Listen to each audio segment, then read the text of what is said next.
Keir Starmer gave himself a time to consider how far he had come since taking the helm of the Labour Party 4.5 years ago, on the eve of the UK general election polls.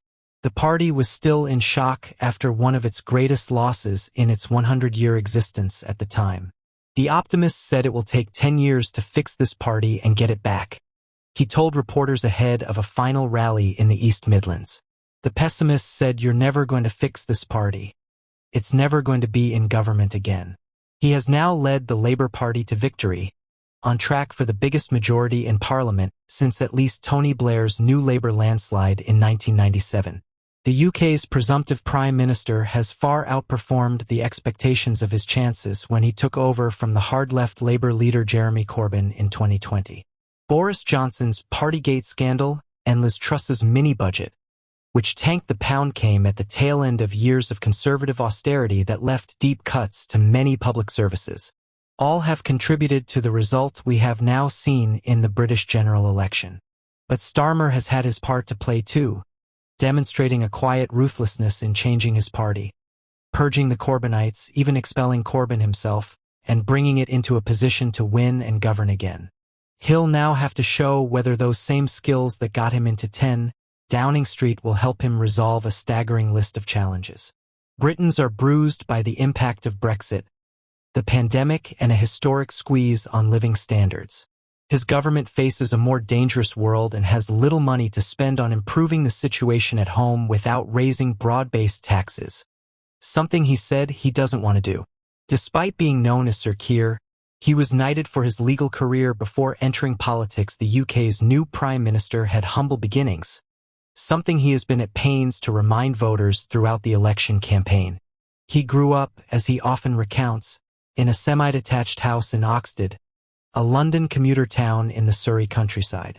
He was one of 4 children to a toolmaker father and a mother with a debilitating autoimmune condition, which meant she had to give up her work as a nurse while Starmer was a child.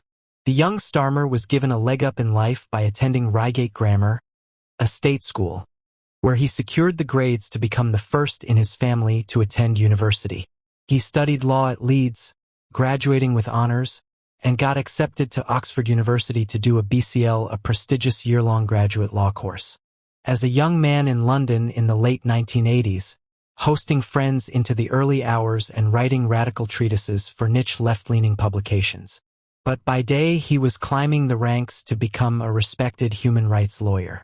Starmer, who has denied being the inspiration for the dashing human rights lawyer Mark Darcy in the book and film Bridget Jones' Diary, became known for his pro bono work, including defending individuals in the Caribbean against the death penalty.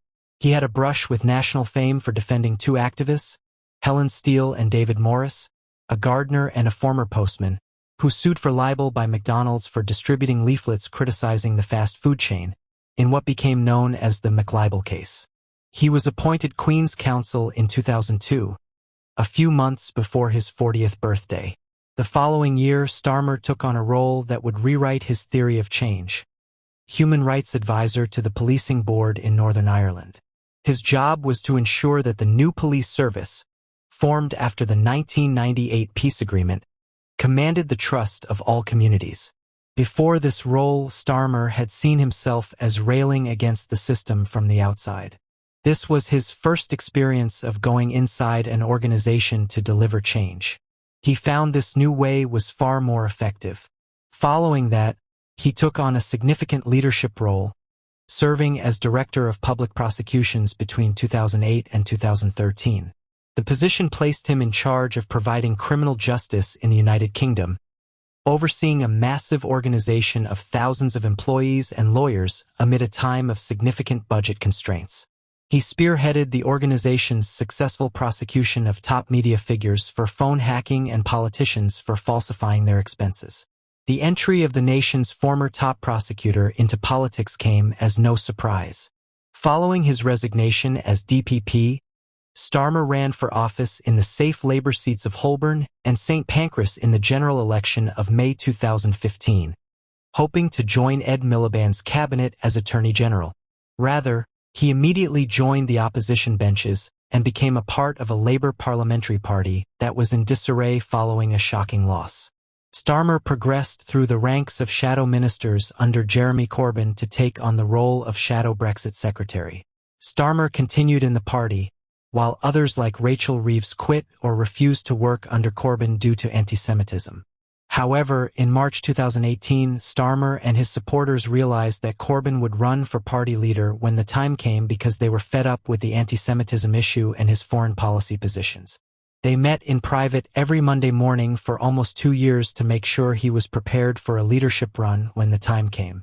2020 was the year. With vows to renationalize rail, postal, energy, and water, as well as to uphold the radical spirit of the Corbynite agenda, Starmer ran and won a leadership campaign focused on 10 commitments to Labour members. He made a memorable homage to Jeremy Corbyn.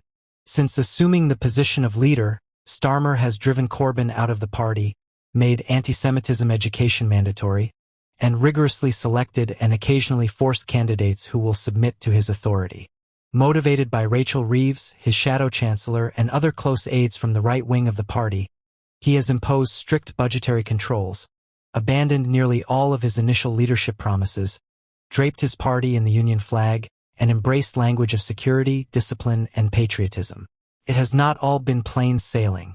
He lost the Hartlepool by-election, seeing a safe Labour seat fall to Johnson's Conservatives early into his leadership in 2020, after which he considered resigning.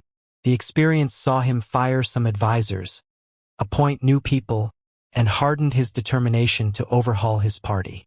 More recently, Starmer experienced a lengthy and widely reported dispute within his inner circle regarding whether to abandon his party's commitment to invest $36 billion a year on green infrastructure, which resulted in a significant reversal.